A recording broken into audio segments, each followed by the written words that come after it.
Hai, Easy to Invest. Kembali lagi bersama saya Dento dalam Akademik Saham. Ya, pada kesempatan kali ini kita akan mendengarkan kisah-kisah menarik dari Cici Saham. Nah, ini adalah part 2 teman-teman. Jadi bagi teman-teman yang memang belum menonton dari part 1, dimohon menonton terlebih dahulu untuk mendapatkan insight-insight menarik dan pengalaman menarik dari Cici Saham ini. Baiklah, kita akan langsung saja ke obrolan investasi.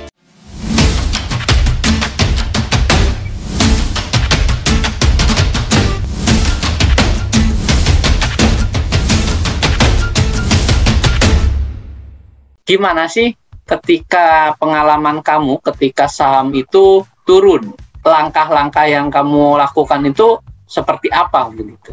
Kalau dulu kalau lihat saham yang aku pegang turun, aku biasanya average down, aku tambah lagi. Nah sekarang aku ada belajar, ternyata nggak semua saham itu kalau turun bagus di average down. Kenapa tuh begitu? Kan harganya sebenarnya kan turun, kan kita bisa nabung tuh. Nah ini kenapa nggak boleh begitu? Jadi dari yang aku pelajari juga kan ya, masih belajar juga, ada beberapa kriteria saham yang bisa kita average down. Itu antara lain satu, dia masih uptrend. Dia turun hanya karena koreksi teknikal. Nah, terus kalau misalnya dia benar-benar udah downtrend, kita average down, itu sama aja, dia nanti kan kalau downtrend kan ke bawah terus tuh, jadi sama aja nanti kita kalau nambah lagi, modal kita akhirnya semuanya tertuju pada saham itu. Nah pada saat dia downtrend, minusnya makin parah, nanti kita jadi kayak aku yang kemarin tuh, ngelihat udah minusnya parah, jadinya nggak mau ngapa-ngapain, akhirnya tutup porto 2 tahun, nggak aku lihat-lihat. Oke, jadi penting juga ya diketahui teman-teman nih, average down tuh ketika harga saham yang kita sudah miliki gitu, misalkan contoh saham A, kita sudah punya nih ya, kemudian ketika harganya turun, kita beli lagi dengan berpikir bahwa ketika kita beli lagi, harganya yang kita punya itu akan turun juga begitu ya. Padahal itu yang dilakukan, strategi yang dilakukan oleh Corina ini selama ini belum tepat gitu ya, belum cocok. Yang memang harus dilakukan itu menganalisis lebih dalam lagi, apakah saham ini lagi uptrend atau memang saham ini lagi downtrend. Nah, ngomong-ngomong uptrend sama downtrend, nah teman-teman di sini kan mungkin masih pada bingung ya, kalau uptrend itu apa sih sebenarnya dan downtrend itu apa sih sebenarnya. Mungkin Corina bisa sedikit ceritain. Jadi kalau saham uptrend itu, dia kalau dilihat dari chart, dia bentuknya ke atas, mendaki ke atas gitu. Jadi dia selalu membuat higher high dari harga yang sebelumnya. Nah, kalau yang downtrend itu simpelnya kita lihat di chart, dia menurun ke bawah.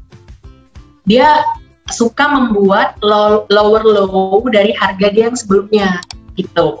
Oke. Nah, ngomong-ngomong soal higher high gitu ya. Higher high itu seperti ini, ketika saham itu uptrend, maka higher high yang di sini yang dimaksud oleh Corina ini yaitu harga kemarin ditutup hari sekarangnya itu lebih tinggi dari harga kemarinnya, begitu ya. Nah, kemudian untuk lower low itu harga yang kemarin misalkan 10.000 ditutupnya hari ini lebih rendah, katakanlah contoh 9.000. Jadi harganya itu menurun begitu ya. Iya. Ada diskon lah kalau gitu. Nah, kemudian nih Corina, bagaimana sih strategi yang kamu terapkan atau style trading seperti apa sih yang kamu gunakan begitu? Kalau aku sih kebanyakan swing. Cuma belakangan ini aku lagi mencoba belajar beberapa jenis trader. Jadi aku ada coba juga scalping, sama aku ada juga yang fast trade. Tapi porsinya banyak kan di swing sih. Di swing ya. Nah, ngomong-ngomong style trading nih, teman-teman kan juga pasti belum memahami secara benar. Tadi kan berbicara scalper, kemudian swing trading atau intraday. Nah, ini apa sih yang dimaksud? Ya, kalau scalper itu itu lebih ke jenis trading yang orangnya bisa punya waktu untuk pantau harga. Jadi nggak bisa ditinggal. Itu biasanya beli sama jual itu waktunya paling lama beberapa menit gitu. Jadi kalau sudah naik harganya langsung bungkus, cuan bungkus. Cuan bungkus, betul. Yaitu scalper ya. Ya. Kalau pas trade aku biasanya ada yang aku beli sore jual pagi atau beli pagi jual sore. Jadi dia nggak sampai berhari-hari, tapi nggak juga secepat dijual kayak si scalping tadi.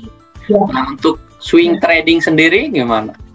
Nah, kalau swing trading itu biasanya saham yang aku hold rata-rata 1 minggu sampai 1 bulan. 1 minggu sampai 1 bulan ya, lama waktu untuk menahan saham gitu ya. Ya, tapi tetap lihat situasi dan kondisi ya. Cuma rata-rata sih gitu. Ya, tergantung ya sahamnya itu lagi kondisi gimana, apakah layak dipertahankan atau tidak begitu ya.